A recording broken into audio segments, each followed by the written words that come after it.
Friends, मैं राकेश कुमार वर्मा और एक बार मैं आपके सामने एक नई टॉपिक के साथ आया हूं। आरआरबी एनटीपीसी के एग्ज़ाम के लिए कुछ फिजिक्स के मैं कंटेंट लाया हूं, ठीक है, जो मैं आपके सामने व्यक्त करूंगा। आप उसको देखिए और अच्छे से देखने के बाद लोगों में शेयर कीजिए, लाइक कीजिएगा। जैसा कि ये टॉपिक जो मैं आपको बताने वाला हूँ, वैसे मैं ज़्यादा टाइम लेकर ये वीडियो नहीं बनाऊँगा, लेकिन मैं जो टॉपिक दूँगा बहुत ही ठोस दूँगा, ठीक है। और आप जानते भी हैं आज 20 तारीख हो गया है, 8 दिन और बचे, यानी 28 तारीख से आपके पेपर स्टार्ट होने वाले हैं। तो मैं चाहता हूं कि जो ये पहली शिफ्ट बनाई गई है, पहला राउंड बनाया गया है 28 तारीख से लेकर 13 तारीख के बीच में, वो एग्जाम आप लोगों का बहुत ही अच्छे से, बहुत ही कुशल तरीके से हो। और मेरी शुभकामनाएं है कि आप सबका एग्जाम बहुत बेहतरीन से हो, अच्छे पेपर देकर आइएगा और बेहतरीन से पेपर दीजिएगा पूरी एनर्जी के साथ। जितना हो सके उतना आप पढ़ लीजिए, जितनी चीज़ें आप पढ़ रहे हैं उतनी चीज़ों को बेहतरीन से पढ़ते रहिए, यही सबसे बेहतरीन है। बात समझ रहे हैं आप ना। तो कहने का मेरा मतलब ये है कि जितनी चीज़ें जहाँ जहाँ हो, जितनी बुकें हों, उसको आप आराम से देखते हुए चले जाइए और स्पीड के साथ। ये नहीं कि मतलब क्या नाम है कि क्या मैं देखूँ आज ये बुक वो बुक, आज देखूँगा कल नहीं। एक दिन में जितना पढ़ पाते हैं उतना पढ़ते रहिए। और दूसरी बात, ठंडक बहुत ज़्यादा है, ठंडक का बहुत ज़्यादा ध्यान में रख के आप अपना ख्याल करके एग्जाम की तैयारी करें, क्योंकि आपको एग्जाम देने हैं तो ऐसा ना रहे कि आपका तबीयत गड़बड़ हो जाए और जिससे आप एग्जाम देने से आपकी परेशानी आ जाए, ठीक है। क्योंकि ये हमारे लिए बहुत ही बेनिफिट है। 2 सालों में पहली बार ये वैकेंसी हमारी जो है इतने लेट में हो रहा है। तो मेरे दोस्तों, मेरे भाइयों, मैं आपसे यही कहना चाहूँगा, मेरी ये टॉपिक आप देखिएगा और लाइक कीजिएगा, शेयर कीजिएगा, ठीक है। जैसा मैंने आपसे कहा कि मैं मूल राशियाँ और मूल मात्रक बताए थे, छोटा सा एक वीडियो बनाए थे हमने, और उसी वीडियो में मैंने आपको बताया था, 34 सेकंड का वीडियो था या 35 का। उसमें मैंने बताया था कि जो मूल राशियां होती हैं वो मूल राशियां हमारी 7 होती हैं, 1 2 3 4 5 6 और 7।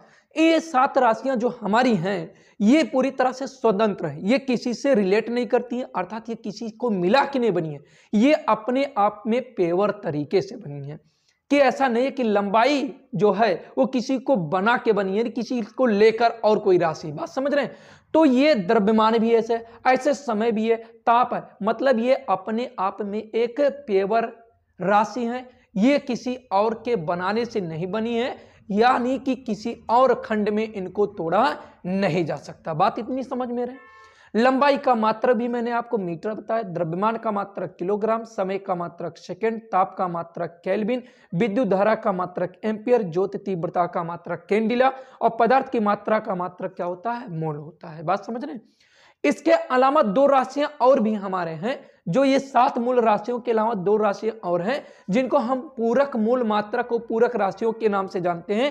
ये 2 अन्य राशियां हमारे, एक समतल एंगल यानी समतल कोण होता है जिसका मात्रक रेडियन होता है, और एक घन कोण होता है जिसका मात्रक स्टेरेडियन होता है। अब ये जो समतल कोण आपका है, ये समतल कोण वृत्त में बनता है, यानी सर्किल में। सर्किल यानी वृत्त के केंद्र से, वृत्त के केंद्र O से परिध पर किन्हीं 2 बिंदुओं को ले लिया जाए, A और B। इन दोनों बिंदुओं यानी इन त्रिज्य खंडों के बीच में, यानी इधर जो कोण बनता है इधर भी कोण बनेगा, यानी ये वाला कोण या ये वाला कोण जो बनते हैं यही हमारे रेडियन में लिए जाते हैं। और घन कोण की बात करते हैं तो मान लेते हैं कि हमारा कोई सिलेंडर हो, यानी कि कोई हमारा बेलन हो, उस बेलन का जो सेंटर होता है, यानी बेलन के बीचों बीच यहीं कहीं केंद्र होगा, उस केंद्र का छोटा सा एरिया लेकर एक काल्पनिक पृष्ठ खींचा जाता है। उस काल्पनिक पृष्ठ यानी इस काल्पनिक पृष्ठ के द्वारा इसके केंद्र पर जो भी एंगल बनता है उसी एंगल को हम लोग डी ओमेगा से दर्शाते हैं, जिसे हम स्टेरेडियन या घन कोण का नाम जानते हैं। मात्रक स्टेरेडियन होता है लेकिन घन कोण कहते हैं, और उसे हम दर्शाते हैं किसे? डी ओमेगा से। मेरे भाई, इतना आपके लिए पूरी तरह से मैंने आपको बताया, ठीक है। इंपॉर्टेंट इसलिए मैं कह रहा हूं क्योंकि अक्सर फिजिक्स का जो आपका यूपी लेवल का कोई भी एग्जाम होता है उसमें अक्सर भी ऐसी फिजिक्स की चीजें पूछता है जो कभी आप पढ़ते नहीं, ध्यान नहीं देते, और जितनी भी बुकें मिलती हैं एग्जाम में यानी कि मार्केट में वो बुकें आप यूज करते हैं। तो ध्यान देने वाली बात यह है कि आप चीजों को जितने जल्दी तक पहुंच पा रहे हैं पूरी टॉपिक के पास, पूरे सिलेबस के पास तक जितने जल्दी से पहुंच रहे हैं उतना ही आपके लिए बेनिफिट है, ठीक है। चलो मेरे दोस्तों, मैं आपको बता रहा हूं। अब हम ये बताना चाह रहे हैं कि ये भौतिक राशियां क्या होती हैं। भौतिक राशियां हमारी 2 होती हैं, ठीक है। क्या होती हैं? 2 राशियां होती हैं। एक को हम लोग कहते क्या हैं? एक को हम लोग कहते हैं सदिश राशि, सदिश राशि, और एक को कहते हैं हम लोग यानी एक को हम वेक्टर क्वांटिटी कहते हैं और एक को हम अदिश राशि कहते हैं, ठीक है। एक को हम लोग अदिश राशि कहते हैं, स्केलर क्वांटिटी कहते हैं। सदिश राशि का मतलब क्या होता है? वही भौतिक राशियां जिनको पूर्णता व्यक्त करने के लिए, व्यक्त मतलब दर्शाने के लिए, डिनोट करने के लिए दिशा और परिमाण दोनों की आवश्यकता होती है। क्या होती है? दिशा और परिमाण दोनों की आवश्यकता होती है। दिशा व परिमाण दोनों की आवश्यकता होती है, उसी को हम लोग कहते हैं क्या? सदिश राशियां। यानी जिन भौतिक राशियों में ये दोनों वैल्यू पाए जाते हैं उनको हम लोग क्या कहते हैं? सदिश राशि कहते हैं, वेक्टर क्वांटिटी कहते हैं। अब परिमाण का मतलब क्या होता है ये आपको समझना है। परिमाण का मतलब ये होता है कि जैसे आपका कोई भी डिजिट दे देगा, 3 दे दे, 4 दे दे, 5 दे दे, 1 दे दे, 10 दे दे, 120 दे दे, ऐसे कोई भी नंबर से दे देगा और इनके साथ में इनकी यूनिट तो लगी रहेगी, लेकिन अगर इनके यूनिट के को पढ़ने से ये आपको या इस क्वांटिटी को पढ़ने पर आपको दिशा का ज्ञान हो रहा है तो वहां पर हम उसको कहते हैं सदिश राशि। अदिश राशि की बात होती है कि केवल और केवल वही भौतिक राशियां जिनको पूर्णता व्यक्त या दर्शाने के लिए केवल और केवल परिमाण की आवश्यकता होती है, उसे हम लोग क्या कहते हैं? अदिश राशि कहते हैं। एग्जाम्पल के लिए मैं आपको बता रहा हूं, जैसे कैसे हम जानेंगे कि सदिश राशि और अदिश राशि पहचाना जाएगा।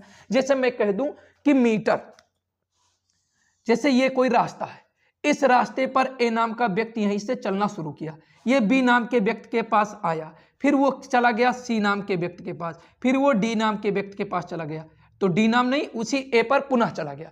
तो ऐसी राशियों को हम लोग क्या करते हैं? ऐसी यानी कि यहां से चलना शुरू किया, ए से चलना शुरू किया, बी से सी और सी पर से ए पर आ गया, यहां पर कोई दिशा नहीं। अगर मैं ये कहता हूं कि कोई व्यक्ति ऐसे ऐसे जा रहा है, ऐसे ऐसे जा रहा है, सिर्फ मैं ये कह रहा हूं कि ऐसे जा रहा है, तो यह हमारा सदिश नहीं होता, अदिश होता है।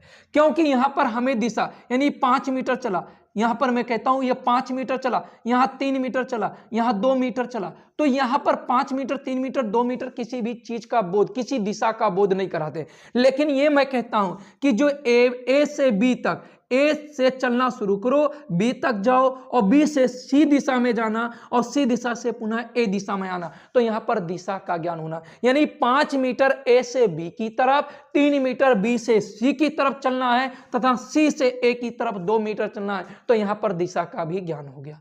बात समझ में आए?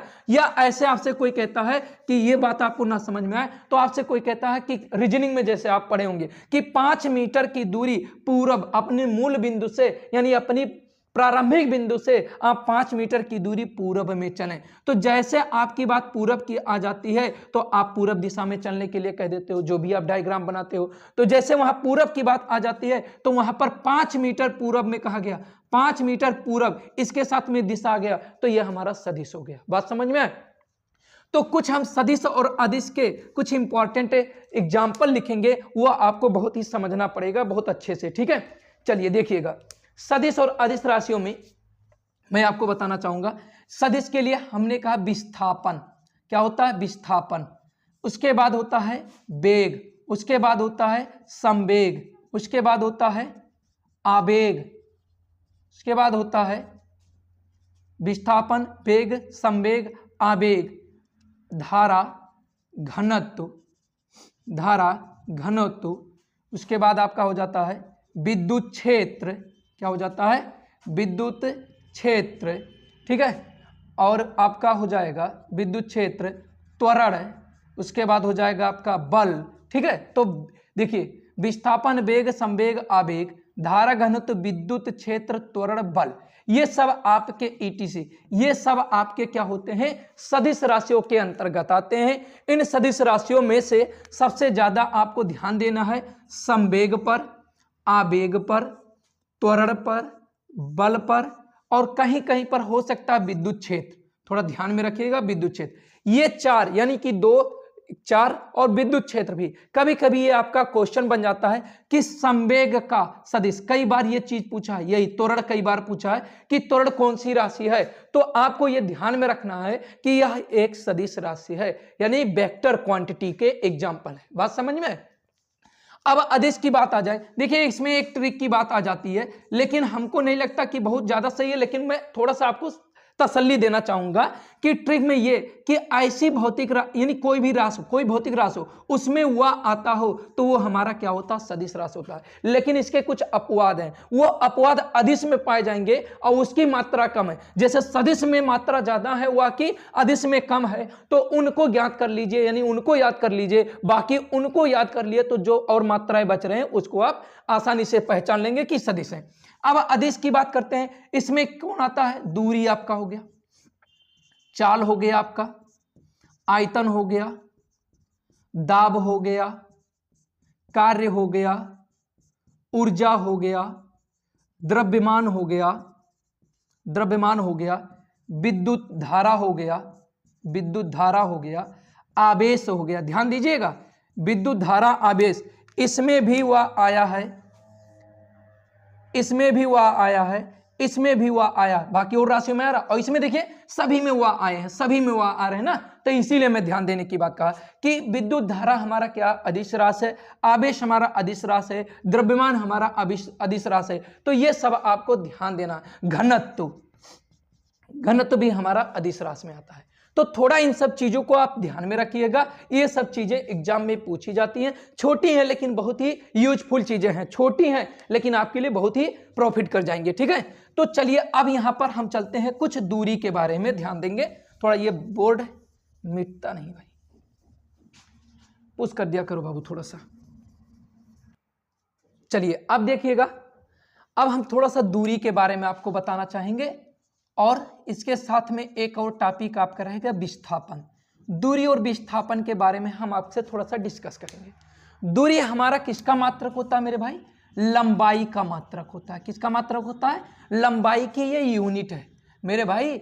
दूरी जो है लंबाई की यूनिट होती है, इससे हम लंबाई को मापते हैं, यानी लंबाई का, यानी लंबाई ये हमारी है ना, मीटर होता है ना, लेकिन दूरी जो हमारा होता है, दूरी का परिभाषा आप हमसे कहें, लंबाई यूनिट नहीं होती है, आपसे हम बता रहे हैं दूरी का परिभाषा क्या होता है कि यदि किसी भी पिंड या वस्तु के द्वारा एकांक समय में चली गई अधिकतम लंबाई हमारी दूरी कहलाती है। क्या कहलाती है, दूरी को हम लंबाई के रूप में भी देख सकते हैं। किसके रूप में, लंबाई के रूप में, चौड़ाई के रूप में भी देख सकते हैं, ऊंचाई के रूप में भी दे सकते हैं, लेकिन इनकी यूनिट क्या होती है, मीटर होती है। क्या होती है, मीटर, ठीक है। दूरी एक प्रकार की राशि है आपकी, जो कि अभी हमने आपको बताया अदिश राशि। तो दूरी किसके रूप में मिलती है, लंबाई के रूप में, चौड़ाई के रूप में और ऊंचाई के रूप में मिलती है, जिसकी यूनिट होती है, जिसकी यूनिट क्या होती है, मीटर होती है, जिसकी यूनिट क्या होती है, मीटर होती है। अब दूरी जो हमारी होती है, दूरी को मापने के लिए आपने मीटर का प्रयोग किया, इसका प्रयोग किया, मीटर। तो इसी तरह से दूरी मापने की सबसे बड़ी इकाई क्या होती है, पहले मैं छोटी इकाई की बात कर दूं। दूरी की सबसे छोटी इकाई की बात कर दें तो छोटी इकाई में डेका है, हेक्टा है, डेसीमीटर है, मिलीमीटर है। तो मैं मिली से शुरू करता हूं क्योंकि मिलीमीटर से ही आता है। तो 1 mm बराबर 10⁻³ मीटर, 1 मिलीमीटर बराबर 10⁻³ मीटर के। उसके बाद 1 माइक्रोमीटर, 1 माइक्रोमीटर का मतलब 1 माइक्रोन। यह भी कई बार एग्जाम में आया है, 1 माइक्रोन में कितने मीटर होते हैं, 1 माइक्रोन बराबर 10⁻⁶ मीटर के भाई, 1 माइक्रोन बराबर 10⁻⁶ मीटर के। अगर 1 नैनोमीटर की बात पूछेगा, 1 नैनोमीटर की बात पूछेगा तो 1 नैनोमीटर में 10⁻⁹ मीटर होता है, ठीक है। अभी मैं आपको तरीका बता रहा हूं याद करने का। 1 एंगस्ट्रॉम पूछेगा, 1 एंगस्ट्रॉम में कितने मीटर होते हैं, 10⁻⁻10 मीटर। एक बार और एग्जाम में ये टॉपिक आया है, माइक्रोन को कन्वर्ट करना रहता है। 1 माइक्रोन, 1 एंगस्ट्रॉन में रिलेशन बना रहता है कि 1 माइक्रोन कितने एंगस्ट्रॉन के या 1 एंगस्ट्रॉन कितने माइक्रोन के। ये भी एग्जाम में पूछी हुई चीजें हैं, ठीक है। तो आप ये जानते होंगे कि अगर 1 मीटर का वैल्यू निकाल लिया जाए तो वो माइक्रोन के जगह पर रखें, या देखिए कहने का मतलब 1 माइक्रोन बराबर कितना होता है, 1 माइक्रोमीटर बराबर, चलिए 1 माइक्रोन बराबर 10⁻⁶ मीटर का होता है। तो 1 मीटर बराबर, पावर नीचे जाएगा, ऊपर ले जाएंगे तो ऊपर जाने के बाद क्या हो जाएगा, +6 हो जाएगा। यानी 1 मीटर में 1 मीटर बराबर 10 पे पावर 6 माइक्रोन के। तो 1 एंगस्ट्रॉन की बात अगर हम करें तो 10 पे -10, इस मीटर की जगह पर हम क्या लिख देंगे 10 पे 6 माइक्रोन। तो ये पावर इसके कैंसिल हो जाएंगे, तो 10 पे -4 माइक्रोन बचेगा कि नहीं। 1 एंगस्ट्रॉम बराबर 10 पे -4 माइक्रोन के, या 1 माइक्रोन बराबर 10 पे +4 एंगस्ट्रॉम के। भाई मेरे समझ में आया? अगर समझ में आया तो जरूर लाइक कर देना दोस्त, और लोगों में शेयर भी कर देना ताकि उन तक भी चीजें पहुंच सकें। ठीक है, अब इतनी चीजें आपको समझ में आ गई। मैंने आपसे कहा कि अगर नैनोमीटर, ए माइक्रोमीटर, नैनोमीटर की बात किया जाएगा तो ये कितना हो जाएगा 10 पे -9 मीटर। 1 एंगस्ट्रॉम ये तो आपका आउट में है, अभी इसको मैं बताऊंगा आपको। 10 पे -10, इसके बाद आ जाता है आपका नैनोमीटर हो जाएगा। कभी कभी पीको का पूछेगा, 1 पिकोमीटर बराबर 10 पे -12 मीटर हो जाएगा। ठीक है, तो अब आप कैसे याद करोगे, मिली, माइक्रो, नैनो और पीको। 3 दूना 6, 3 त्रिका 9 और 3 चौके 12। ठीक है, तो मिली, माइक्रो, नैनो, पीको। मिली, माइक्रो, नैनो, ये आपका नैनो यहां है, नैनो, और क्या हो जाएगा ये पीको। ठीक है, तो इस तरह से आप इसको रट भी सकते हैं या याद कर सकते हैं। ठीक है, मिली, माइक्रो, नैनो, पीको। 3 3 दूना 6, 3 त्रिका 9, 3 चौके 12। ठीक, अब बड़ी मात्रक की बात करते हैं, यानी दूरी के सबसे बड़े मात्रक कौन होते हैं। दूरी को मापने के लिए हम जो इकाई यूज करते हैं वो इकाई, सबसे बड़ी इकाई कितनी होती है। आप लोग कहते हो सर सबसे बड़ी, यानी लंबाई मापने की या दूरी मापने की, लंबाई या दूरी मापने की सबसे बड़ी इकाई, मापने की सबसे बड़ी इकाई जो होती है, सबसे बड़ी इकाई जो होती है उसे हम लोग कहते हैं LY कहते हैं। यानी LY का मतलब लाइट ईयर कहते हैं। लाइट ईयर का हिंदी होता है प्रकाश वर्ष। आप कहते हो प्रकाश वर्ष होता है। एक प्रकाश वर्ष बराबर कितनी मीटर का होता है, ये होता 9.46 गुणे 10⁻15 मीटर के होता है। ठीक भैया, आपको ये ध्यान देना है कि अगर हमसे कोई कहे लंबाई की सबसे बड़ी मात्रा, वैसे सब लोग इसको जानते होंगे लेकिन फिर भी मैं बता दे रहा हूं, पॉइंट वाला वैल्यू के साथ में कुछ और बताऊंगा। लंबाई मापने की सबसे बड़ी इकाई यानी लाइट ईयर यानी प्रकाश वर्ष होता है। कई बार एग्जाम में पूछा है कि लाइट ईयर किसका मात्रक है, लाइट ईयर किसका मात्रक है, तो वो दूरी का मात्रक होता है। किसका मात्रक होता है, दूरी का मात्रक होता है। एक लाइट ईयर बराबर, एक LY बराबर कितना होता है 9.46 गुणे 10⁻15 मीटर होता है। कितना होता है 10/15। लेकिन कहीं कहीं पर एग्जाम में ऐसे देता है, जब एग्जाम में देगा तो ये कर देगा कितना 12 किलोमीटर। ठीक है, क्योंकि इसमें से मीटर को 1 किलोमीटर बराबर 1000 मीटर यानी 10⁻3 मीटर को कैंसिल यानी कम कर दिया, तो 12 ही तो आएगा। बात समझ आए? तो ये चीजें भी आपको ध्यान देना है। लेकिन अगर अप्रॉक्सीमेट वैल्यू के अकॉर्डिंग देखा जाए तो वो वैल्यू क्या होता है कि ये अगर दशमलव के बाद के अंक छोड़ने की जरूरत पड़ती है, छोड़ने वाली अंक अगर 5 या 5 से अधिक होती है तो उससे पहले में एक डिजिट जोड़ दिया जाता है। तो ये हमारा 6 है, मैंने इसको छोड़ने के लिए कहा तो ये छोड़ा गया, तो ये 5 यानी छोड़ रहे हैं तो इसे पहले वाले में 1 जुड़ा, जुड़ने के बाद ये 5 हो जाता है। 5 जब हो जाता है तो ये भी तो एक अंक ऐसा है कि जो क्या है पूर्णांक के माध्यम में मैं लेना चाह रहा हूं, तो ये भी तो हमारा 5 या 5 से क्या है अधिक है। तो यानी 5 है तो 5 से अधिक या 5 हो तो इससे पहले वाले में 1 जुड़ जाएगा, तो ये 10 हो जाएगा। तो 10 पे 15 यानी 10 पे ये पूरी तरह से 16 भी माना जाता है। अगर कहीं पर आपको दिखेगा तो कहीं पर इसको आप 10 पे 16 भी देख सकते हैं मीटर। बात समझ में आए? तो ये चीज आपको समझ में आनी चाहिए। अब इसके सबसे बड़े मात्रक कौन होते हैं? अभी तो आपने इतना मात्रक कहा ना, सबसे लंबी इकाई यानी सबसे बड़ी इकाई। अब इस बड़ी इकाई से भी बड़ी इकाई एक है जिसको आप लोग कहते हो पारसेक। ये भी कई बार एग्जाम में आई हुई चीज है कि दूरी की सबसे बड़ी मात्रक यानी दूरी मापने की सबसे बड़ी इकाई जो होती है वो होती है पारसेक होती है। क्या होती है? पारसेक। एक पारसेक बराबर होता है 3.26 प्रकाश वर्ष यानी LY, या 3.08 गुणे 10 पे 16 मीटर इतना होता है मेरे भाई। ठीक है, ये किसमें, ये तुम्हारा मीटर में कन्वर्ट कर दिया गया है और ये तुम्हारा लाइट ईयर में है, ये प्रकाश वर्ष में है। एक पारसेक बराबर 3.26 गुणे यानी 26 पारसेक लंबाई यानी कि लंबाई का लाइट ईयर क्या हो जाएगा, प्रकाश वर्ष।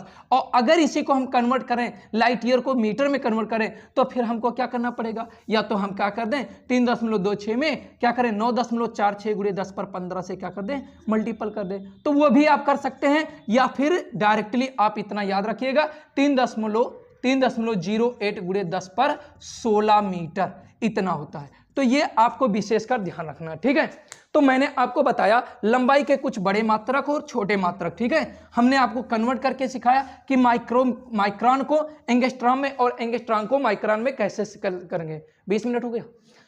तो फिर इस तरह से दूरी और विस्थापन में कुछ हम रिलेशन बताने वाले हैं, थोड़ा सा जल्दी करेंगे। दूरी एक अदिश राशि है, दूरी एक अदिश राशि है, विस्थापन एक सदिश राशि है। बात समझ में है। दूरी का मतलब अगर हम कहते हैं भैया अगर यहीं से हम चलना शुरू किए, ए बी हो गया, फिर यहाँ चले सी हो गया, फिर यहाँ चले डी हो गया, और फिर अपनी प्रारंभिक बिंदु पर आ गए, तो इस तरह से 5 3 2 4, तो ये हमारी जो दूरी होती है, दूरी के पद्धति से इसका जो मान होगा 5 3 8 2 10 और 4 14 हो जाएगा, 14 मीटर होगा। लेकिन अगर हम विस्थापन की बात करते हैं, क्या विस्थापन, तो विस्थापन का मतलब होता है अगर आप प्रारंभिक बिंदु से यानी इस बिंदु से इस बिंदु तक जाते हैं तो यही दूरी यानी ए से बी तक जाते हैं और बी से फिर ए तक आते हैं, यानी प्रारंभिक बिंदु से अंत बिंदु से प्रारंभिक बिंदु में आना हमारा क्या कहलाता है, विस्थापन कहलाता है। क्या कहलाता है, विस्थापन। तो इसलिए यहां पर अगर हम विस्थापन की बात करें तो 5 3 8 2 10 और 4 14, यानी प्रारंभिक बिंदु से शुरू किया हमने और फिर प्रारंभिक बिंदु पर आ गया। हमने प्रारंभिक बिंदु से शुरू किया, जिस बिंदु से शुरू किया उसी बिंदु पर पुनः आ गया, तो वहां पर विस्थापन क्या हो जाता है, शून्य हो जाता है। बात समझ में आई।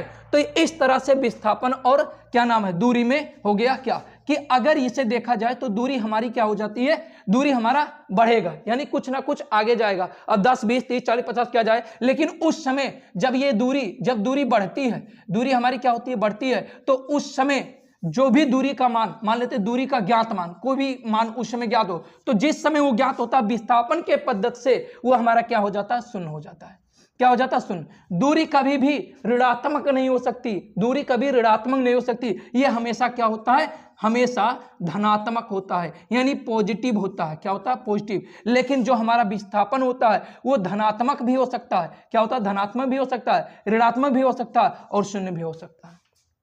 तो ये चीज आपको समझ में आए कि विस्थापन हमारा प्लस भी हो सकता है, माइनस भी हो सकता है, शून्य भी हो सकता है, लेकिन दूरी हमेशा हमारा क्या होता है, पॉजिटिव होता है, धनात्मक में होता है। तो ये बात विशेषकर आप ध्यान में रखिएगा, ठीक है। तो दूरी के बारे में हमने बताया, दूरी एक अदिश राशि है। दूरी जिस समय जो ज्ञात होता मान अगर डायग्राम के जरिए है तो उस समय उसका डायग्राम के जरिए उसका वैल्यू क्या होगा, शून्य होगा, जैसा कि मैंने अभी यहाँ पर डायग्राम बना के बताया था।